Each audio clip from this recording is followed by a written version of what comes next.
y va mes petits éphéméridiens méridiens. J'espère que vous allez bien. Aujourd'hui, on se retrouve sur une vidéo un petit peu spéciale, puisqu'il s'agit de l'épisode du 12 janvier. Sans nul doute le meilleur de tous. Donc aujourd'hui, on va parler de... Oh quoi, qu'est-ce qu'il y a? Eh ben vas-y, fais-le encore plus stéréotypé. On n'a pas compris le format podcast. Mais c'est comme ça qu'ils font tous, je sais ce que je fais. Ah ouais. Ah mais t'es un génie en fait. En plus c'est vachement novateur. Hein. Ok, d'accord. Alors je peux savoir comment on fait, champion? Je sais pas. On pourrait peut-être présenter l'émission ensemble, comme c'était prévu à la base. Ah ok, d'accord, on présente en duo. Ok, pas de soucis, c'est son 2015, mais bon, pourquoi pas, papy. Donc, que s'est-il passé le 12 janvier? Visiblement pas grand-chose, parce que notre ami n'est pas très loquace.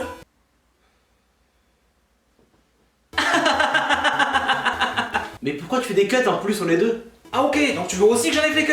Eh oui Aurélien, sinon c'est toi que je vais cutter. Ok, vas-y, pas de soucis, nique mon concept. Donc, que s'est-il passé le 12 janvier?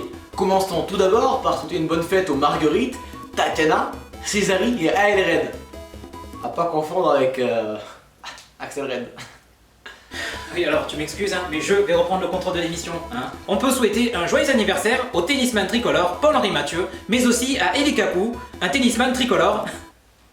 Non, je rigole, c'est un icône de l'humour français. Visiblement comme moi.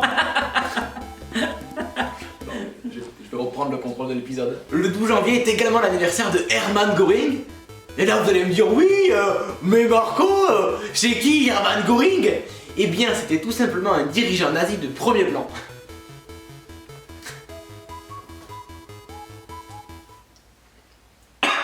Donc le 12 janvier 1926, c'est aussi l'annonce de la découverte d'un sérum pouvant guérir le tétanos. Et comme quoi, il n'y a pas que des mauvaises nouvelles les 12 janvier. Et oui, parce que le 12 janvier 1991, le Congrès américain permet à George Bush d'ouvrir les hostilités avec l'Irak.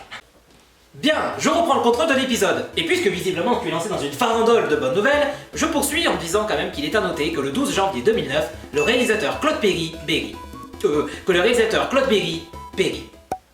Enfin, il est mort quoi. Il est décédé. D'un AVC. Un accident vasculaire cérébral.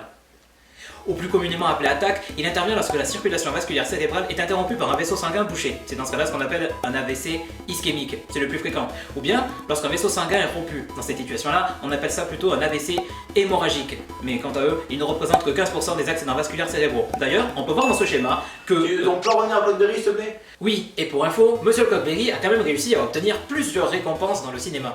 Notamment un Oscar pour le meilleur court-métrage de fiction, avec son court-métrage Le Poulet, en 1966, et un César pour son film La Graine du Mulet en 2008. Ces films ont d'ailleurs cumulé près de 47 millions d'entrées. Il a également produit de grands films comme Astérix et Obélix Mission Cléopâtre ou Bienvenue chez les Ch'tis, mais aussi un film qui me tient tout particulièrement à cœur car il m'a beaucoup marqué étant plus jeune, le film L'Ours. Et puis cette BO. À chaque fois que je l'entends comme ça, Merci Aurélien. j'ai les émotions qui remontent comme ça d'un coup là, ça me pique sous le bout du nez. Ça va aller sur tel. Ça me rappelle le dimanche et les repas